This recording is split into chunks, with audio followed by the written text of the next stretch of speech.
రాష్ట్రంలో ఎమ్మెల్యేల అనర్హత పిటిషన్లపై కీలక ఆదేశాలు ఇచ్చింది హైకోర్టు. అనర్హత పిటిషన్లో స్పీకర్ ముందు ఉంచాలని అసెంబ్లీ కార్యదర్శిని ఆదేశించింది ధర్మాసనం. 4 వారాల్లో చర్యలు తీసుకోవాలని స్పీకర్ను ఆదేశించింది హైకోర్టు. పార్టీ మారిన దానం కడియం తెల్లం వెంకట్రావుపై అనర్హత వేటు వేయాలని దాఖలైన పిటిషన్లపై హైకోర్టు తీర్పు చెప్పింది. రాష్ట్రంలో ఎమ్మెల్యేల అనర్హత పిటిషన్లపై కీలక ఆదేశాలు ఇచ్చింది హైకోర్టు. అనర్హత పిటిషన్లను స్పీకర్ ముందు ఉంచాలని అసెంబ్లీ కార్యదర్శిని ఆదేశించింది ధర్మాసనం. 4 వారాల్లో చర్యలు తీసుకోవాలని స్పీకర్ను ఆదేశించింది హైకోర్టు. పార్టీ మారిన దానం కడియం తెల్ల వెంకట్రావుపై అనర్హత వేటు వేయాలని దాఖలైన పిటిషన్లపై హైకోర్టు తీర్పు చెప్పింది. రెడీగా దీనికి సంబంధించి మరిన్ని అప్డేట్స్ సదానందం అందిస్తారు. సదా, అనర్హత పిటిషన్లపై హైకోర్టు తీర్పు సారాంశం ఏంటి? పార్టీ ఫిరాయించిన బీఆర్ఎస్ లో గెలిచి కాంగ్రెస్ లో జాయిన్ అయినటువంటి 3 ఎమ్మెల్యేలు కడియం శ్రీహరి, దానం నాగేందర్, తెల్లం వెంకట్రావులు వీళ్లపైన అనర్హత పిటిషన్ వేయాలంటూ అటు బీఆర్ఎస్ ఎమ్మెల్యే పాడి కౌశిక్ రెడ్డి అలాగే వివేకానంద గౌడ్ వీళ్ళిద్దరు వేసిన పిటిషన్ల పైన ఎన్ని రోజుల పాటు విచారణ జరిగింది. ఈ రోజు హైకోర్టు దీనిపైన తీర్పు ఇచ్చింది.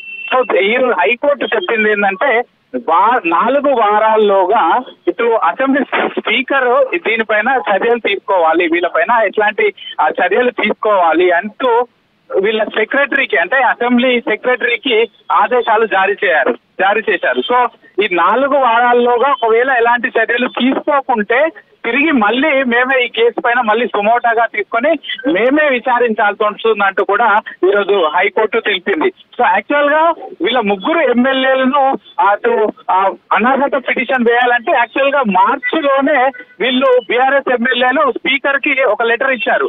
సో ఈ 3 పార్టీ మారారు, పార్టీ మారి బీఆర్ఎస్ లో గెలిచి కాంగ్రెస్ కి వెళ్ళారు కాబట్టి వీళ్ళ 3 పైన చర్యలు తీసుకోవాలంటూ మార్చిలో వీళ్ళు కంప్లైంట్ ఇచ్చారు స్పీకర్ కార్యాలయానికి. కానీ ఆ తర్వాత 1 మంత్ లోగా వీళ్ళు ఎలాంటి చర్యలు తీసుకోకపోవడం వల్ల హైకోర్టులో పిటిషన్ వేశామంటూ కూడా వీళ్ళు ఏప్రిల్ 5న వీళ్ళు హైకోర్టులో తిరిగి మళ్ళీ ఒక పిటిషన్ వేశారు. సో దానిపైన విచారణ జరిగింది, వాదనలు జరిగాయి. గత నెల 7 తారీఖున హైకోర్టులో వాదనలు కంప్లీట్ అయిపోయాయి. వాదనలు కంప్లీట్ అయిపోయిన తర్వాత ఈ రోజుకు ఆ తీర్పును రిజర్వ్ చేస్తూ ఈ రోజు అంటే ఆగస్టు 9వ తారీఖున దీనిపైన మేము తీర్పు ప్రకటిస్తామంటూ కూడా హైకోర్టు తెలిపింది. సో దీనిపైన ఈ రోజు తీర్పునిస్తూ కూడా 4 వారాల్లోగా అసెంబ్లీ సెక్రటరీ దీనిపైన చర్యలు తీసుకోవాలి, వీళ్ళు ఇచ్చిన కంప్లైంట్ పైన ఈ 3 ఎమ్మెల్యేల పైన చర్యలు తీసుకోవాలంటూ కూడా తెలిపింది. ఒకవేళ ఈ 1 మంత్ లో అంటే 4 వీక్స్ లోకి ఎలాంటి చర్యలు తీసుకోకపోతే దీనిపైన మళ్ళీ సుమోటోగా స్వీకరించి మళ్ళీ దీనిపైన చర్యలు తీసుకుంటామని తెలిపింది. సో యాక్చువల్ గా మొదటగా బీఆర్ఎస్ ఎమ్మెల్యేలు పాడి కౌశిక్ రెడ్డి, కేపీ వివేకానంద దీనిపైన ముందు పిటిషన్ వేశారు హైకోర్టులో. ఆ తర్వాత మళ్ళీ బీజేపీ ఎంపీ నేత మహేశ్వర్ రెడ్డి కూడా ఇటు దానం నాగేందర్ బీఆర్ఎస్ పార్టీలో గెలిచి అటు కాంగ్రెస్ పార్టీ నుంచి డైరెక్ట్ గా సికింద్రాబాద్ ఎమ్మెల్యేగా ఎంపీ క్యాండిడేట్ గా కూడా పోటీ చేశారు కాబట్టి దీన్ని తీవ్రంగా పరిగణించాలంటూ కూడా అతను కూడా ఒక పిటిషన్ వేశారు. సో అప్పుడు హైకోర్టు ఏం చేసింది, ఆల్రెడీ దీనిపైన పిటిషన్ మీద విచారణ నడుస్తుంది కాబట్టి నువ్వు పార్టీ పిటిషన్ గా దానిలోనే ఉండొచ్చు అంటూ కూడా చెప్పింది. సో వీళ్ళే కాకుండా ఇంకా చాలా మంది పిటిషన్లు వేశారు. సో అన్ని పిటిషన్లను కలిపి విచారించింది హైకోర్టు కాబట్టి దీన్ని తీవ్రంగా పరిగణించాలంటూ కూడా అతను కూడా ఒక పిటిషన్ వేశారు. సో అప్పుడు హైకోర్టు ఏం చేసింది, ఆల్రెడీ దీనిపైన పిటిషన్ మీద విచారణ నడుస్తుంది కాబట్టి నువ్వు పార్టీ పిటిషన్గా దానిలోనే ఉండొచ్చు అంటూ కూడా తెలిపింది. సో వీళ్ళే కాకుండా ఇంకా చాలామంది పిటిషన్లు వేశారు. సో అన్ని పిటిషన్లను కలిపి విచారించింది హైకోర్టు. విచారణ చేసిన టైంలో కూడా మొత్తం తెలిపింది ఒకటే. సో వీళ్ళు ముఖ్యంగా ఇటు ఆపోజిషన్ అంటే పిటిషన్ వేసిన వాళ్ళు కోరేది ఏంటంటే గతంలో సుప్రీంకోర్టు తీర్పులు కూడా ఉన్నాయి. మణిపూర్లో జరిగినటువంటి ఎమ్మెల్యేలు పార్టీ మారినప్పుడు అప్పుడు సుప్రీంకోర్టు అసెంబ్లీ స్పీకర్కి ఒక ఆదేశాలు జారీ చేసింది, మీరు వితిన్ 3 మంత్స్లోగా వీళ్ళపైన కఠిన చర్యలు తీసుకోవాలంటూ కూడా గతంలో సుప్రీంకోర్టు తెలిపింది. కాబట్టి సో వాటిని ఫాలో అవుతూ మీరు కూడా ఇలాంటి చర్యలు ఇవ్వాలంటూ కూడా వీళ్ళు హైకోర్టు తెలిపింది. సో ఇదే కాకుండా హైకోర్టులో గతంలో కూడా ఇతర హైకోర్టులు కూడా ఇట్లా పార్టీ ఫిరాయింపులు చేసిన వారిపైన చర్యలు తీసుకోవాలంటూ ఇటు స్పీకర్ కార్యాలయానికి కూడా గతంలో వివిధ కేసులు అటు చర్యలు తీసుకోవాలంటూ హైకోర్టులు కూడా తీర్పునిచ్చాయి. కాబట్టి వాటిని కూడా ఫాలో అవ్వాలంటూ పిటిషనర్ తరపు న్యాయవాదులు వాదించారు. కానీ ఇటు ఏజీ సుదర్శన్ రెడ్డి మాత్రం ఇది స్పీకర్ పైన జోక్యం చేసుకునే అవకాశం కానీ అధికారం కానీ కోర్టులకు ఉండబోవు. సో స్పీకర్ తీసుకున్న నిర్ణయం పైన మీరు ఎట్లాంటి ఆదేశాలు ఇవ్వకూడదంటూ కూడా ఆయన ఏజీ ఇటు ప్రభుత్వం తరపున న్యాయవాది ఏజీ సుదర్శన్ రెడ్డి వాదించారు. సో దీనిపైన విచారణ జరిగింది.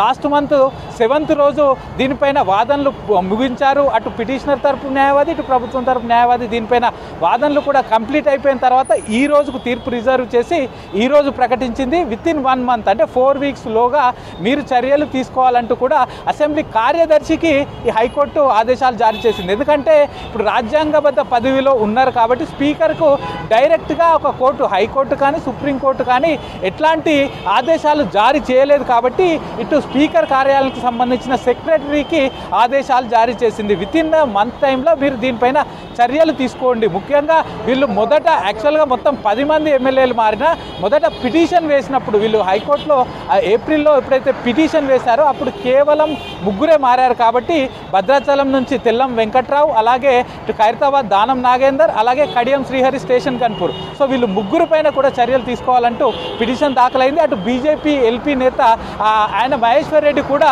దానం నాగేందర్ పైన పిటిషన్ వేశాడు. అతను బీఆర్ఎస్లో గెలిచి కాంగ్రెస్ పార్టీకి వచ్చాడు. అదే కాకుండా మళ్ళీ కాంగ్రెస్ పార్టీ బీఫామ్ పైన సికింద్రాబాద్ ఎంపీ అభ్యర్థిగా పోటీ చేశాడు కాబట్టి దీన్ని తీవ్రంగా పరిగణించి చర్యలు తీసుకోవాలంటూ కూడా ఆ పిటిషన్ దాఖలు చేశారు. సో అతన్ని హైకోర్టు 14 పర్సన్గా చేర్చింది. ఆల్రెడీ ఈ పిటిషన్ పైన విచారణ జరుగుతుంది కాబట్టి సేమ్ ఇష్యూ కాబట్టి అతన్ని 14 పర్సన్గా చేర్చి దీనిపైన విచారణ అయితే చేసింది. సో ఇరు తరపున వాదనలు అయిపోయిన తర్వాత ఈ రోజు అయితే తీర్పు ప్రకటించింది. వితిన్ మంత్ టైంలో దీనిపైన చర్యలు తీసుకోవాలని చెప్పింది. ఒకవేళ చర్యలు తీసుకోకపోతే దీనిపైన మళ్ళీ 1 month తర్వాత మళ్ళీ మేము దీనిపైన విచారణ చేస్తామని తెలిపింది. సో గతంలో బీఆర్ఎస్ ఎవరైతే పిటిషన్ వేశారో పాడి కౌశిక్ రెడ్డి కానీ వివేకానంద గౌడ్ కానీ వాళ్ళు చెప్పారు. సో హైకోర్టులో ఉండగానే మేము దీనిపైన ఎట్లాంటి చర్యలు లేకపోతే మేము సుప్రీంకోర్టు కూడా వెళ్తామని చెప్పారు. ఇక మరోవైపు మొదటగా మేము స్పీకర్ కార్యాలయానికి మేము కంప్లైంట్ చేశాం, కానీ స్పీకర్ కార్యాలయం 1 month వరకు ఎట్లాంటి చర్యలు తీసుకోలేదు కాబట్టే మేము హైకోర్టుకు వచ్చామంటూ కూడా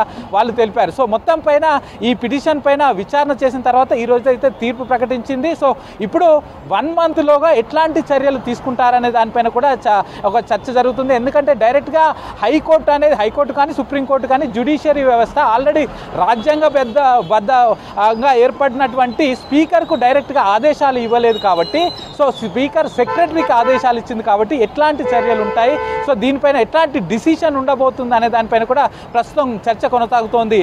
సూర్య.